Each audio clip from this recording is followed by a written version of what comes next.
Palabras de vida desde la misión. Homilías del Padre Christopher Hadley. La palabra de Dios en este capítulo 17 del Evangelio de San Lucas nos dice que suponed que un criado vuestro trabaja como labrador o como pastor, y cuando vuelve del campo, ¿quién de vosotros le dice: enseguida ven y ponte a la mesa? ¿No le diréis: prepárame de cenar, cíñete y sírveme mientras como y bebo, y después comerás y beberás tú?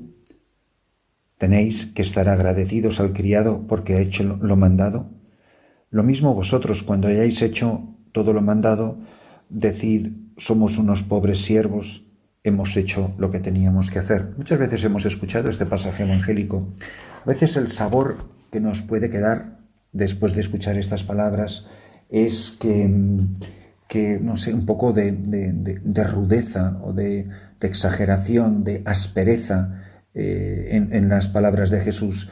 Y es todo lo contrario, porque en quien se cumple esta palabra es, como siempre, en el mismo Jesucristo.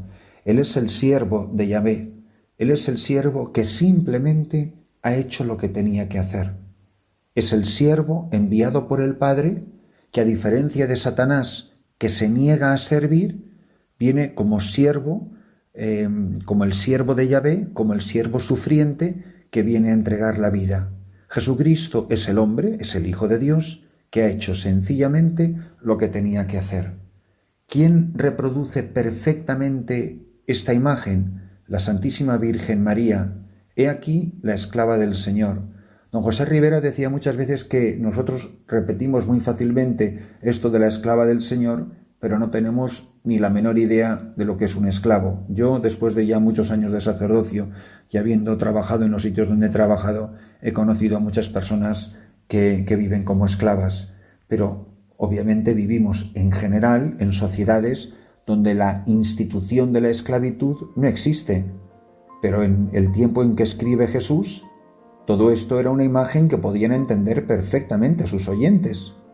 El esclavo era una persona que no tenía derechos, que era simplemente posesión de su amo, que podía hacer lo que quisiera con el esclavo, lo podía cortar a pedacitos y echárselo a los tiburones, y no había cometido delito ninguno ni había faltado nada a nadie, porque el esclavo no era persona, jurídicamente hablando, ni ontológicamente hablando. En cambio, aquí cuando escuchamos este pasaje evangélico, nos parece como que Jesucristo es un maleducado, o que es una persona áspera o ruda. Oye, por lo menos podía dar las gracias, o podía tener el Señor un poco más de consideración con su criado. La alegría del cristiano es que en su vida, en la historia de su vida, se ha cumplido un plan que no era suyo. Se ha cumplido un proyecto que no ha diseñado él mismo. Se ha interpretado una sinfonía de una melodía que él no había compuesto. La historia de mi vida ya está escrita. Cuando mi vida se termine, en las notas de la partitura de mi vida en las que yo acerté, en lo que estaba escrito desde toda la eternidad, he sido un siervo. Siervo inútil. ¿Por qué? Pues porque lo único útil es hacer la voluntad de Dios. Es lo único que es útil al reino. Tener una vida útil, me siento un inútil, quiero ser útil. La utilidad es una palabra muy peligrosa. Lo único que es útil en la Iglesia es ser santo. Lo único que es útil en la Iglesia es dejarse transformar por el amor de Dios. La conversión diaria, el arrepentimiento, el crecer en la caridad, el crecer en todas las virtudes, el dejarse como arcilla en manos del alfarero.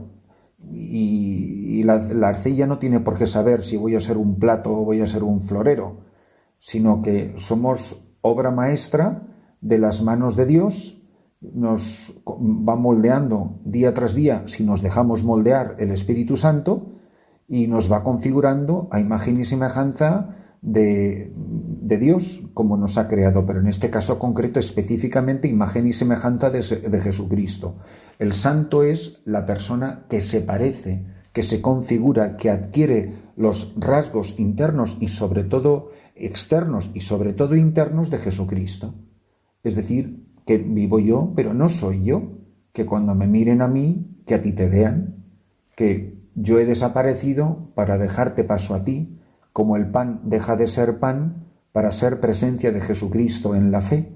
Yo podré mantener los signos de la especie de mi humanidad, como el pan no pierde las características de su especie de pan, cambia el ser interno, cambia la sustancia, y yo podré seguir teniendo el carácter que tengo. No todos los santos tenían el mismo carácter, ni el mismo color de pelo, ni de ojos, ni hablaban el mismo idioma, ni tenían los mismos estudios, pero son puras circunstancias, como es el sabor del pan o la forma del pan en la Eucaristía.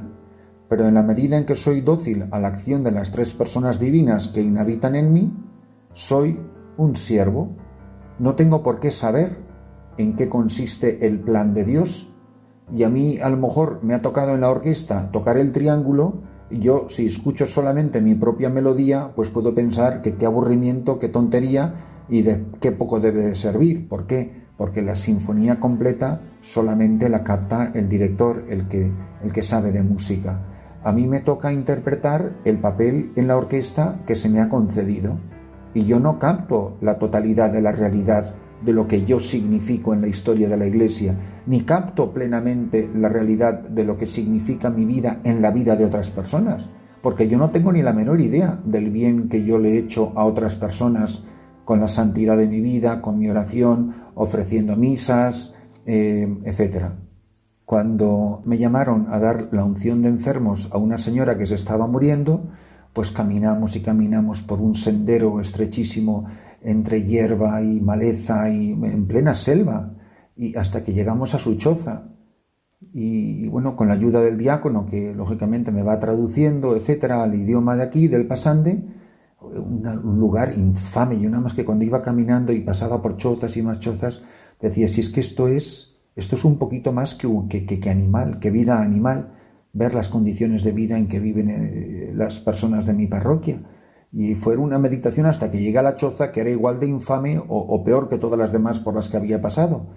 Y me veo esta mujer semidesnuda, agonizando, y fue literalmente confesarla, que fue darle la absolución. El diácono le susurró al oído que se arrepintiera de sus pecados en su propio idioma. No sé hasta qué punto ella entendió lo que le decía. Le di la absolución, le administré la unción de enfermos, los santos óleos, y puse una partícula del Santísimo Cuerpo de nuestro Señor Jesucristo dentro de su boca. Y yo tengo la sensación, aunque las personas que estaban ahí alrededor, que más o menos en ese momento se murió. Pero nosotros ya salimos de ahí, que cuando empezamos la adoración al Santísimo, tenemos aquí exposición del Santísimo en la parroquia todos los días con el Santo Rosario, de 6:30 a 7:30, y cuando expone el Santísimo dijo, oramos por esta señora que ha fallecido. Y ahí fue cuando me enteré. ¿Qué hice yo? Simplemente cumplir con la tarea, que no me van a dedicar una calle. Pero además que me quedaba pensando, caramba, que tenga que venir un sacerdote desde España para que esta pobrísima, paupérrima mujer en el corazón de África pudiera recibir 3 sacramentos y pudiera escuchar la salve y el Ave María que le rezamos y cantamos con ella. Digo, qué maravilla. Ahora, ¿yo que soy un héroe? ¿O a mí me tienen que dar las gracias? ¿O me tienen que pagar? ¿O no? Soy un siervo inútil. Cuando me decían la pobre familia, muchísimas gracias, claro, que un hombre blanco pues que hubiera venido, que le hubiera hecho caso a su madre y tal. Oigan, perdone, pero yo soy el párroco de ustedes. A mí me ha mandado el obispo aquí para servirles a ustedes. Hago lo que hacen todos los sacerdotes del mundo. Vamos, como si un hijo tuviera que darle las gracias a su madre cada vez que le da de desayunar. Pues yo le he dado la vida eterna a esa mujer y espero en la fe que esté en el cielo, pero con la ayuda de la Iglesia. Pero es que cada uno de los que escuchamos esto tenemos que pararnos a pensar, a mí Dios me tiene que dar las gracias, a mí la Iglesia me tiene que agradecer algo, a mí mis feligreses me tienen que agradecer algo, a mí no me tiene que dar las gracias nadie por nada. No estoy más que cumpliendo la tarea que el Señor me ha confiado. Ojalá que cada día mejor. Y cuando vuelvo la vista atrás, pues con mucha pobreza, con mucho escándalo, con mucho pecado, con mucha mediocridad, como probablemente os sentiréis todos vosotros, cada uno de ustedes. Y ahí es donde, pues pidiéndole al Señor con humildad, que seamos como la Santísima Virgen María. Hágase en mí según tu palabra. María no tenía la sensación de qué estupenda soy, qué mujer más maravillosa soy, porque gracias a mí el Verbo se ha hecho carne. ¿Quién soy yo para que me visite la Madre de mi Señor? Esta sensación de indignidad que refleja de no merecimiento. Pero ¿quién soy yo, como pudiera decir el siervo de esta parábola, quién soy yo para que Jesucristo me haya escogido a mí para servirle a la mesa? El siervo que viene del campo, el pastor que viene del campo y le dice el amo, sírveme la comida y luego comerás tú, el siervo tiene que sentir que es un honor y un privilegio servir a su Señor. Es que muchas veces vamos por la iglesia dándonos palmadas por la espalda, diciendo qué estupendos somos y a ver si alguien me da las gracias de vez en cuando.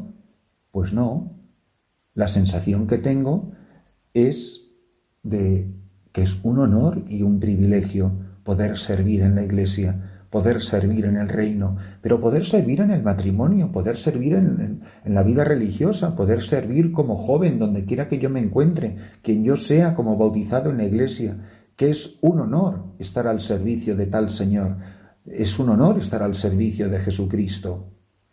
Esas palabras tan bonitas que dice San Ignacio de Loyola en los ejercicios espirituales, y en todo amar y servir. El mayor servicio, el amor. Amor que no sirve para nada si no se traduce en servicio, en entrega de la vida a los demás. Siervo inútil, pero ¿quién no se siente un siervo inútil ante la grandeza de Dios, ante la misión tan colosal que nos ha confiado? ¿Qué sacerdote no se siente un perfecto inútil comparado con el don y el misterio de su vocación? Y lo mismo un padre, una madre de familia o cualquier bautizado o cualquier religiosa. Que el Señor nos conceda la gracia de creernos, de sabernos y de experimentar que es un honor ser un siervo inútil que ha sido fiel a su Señor.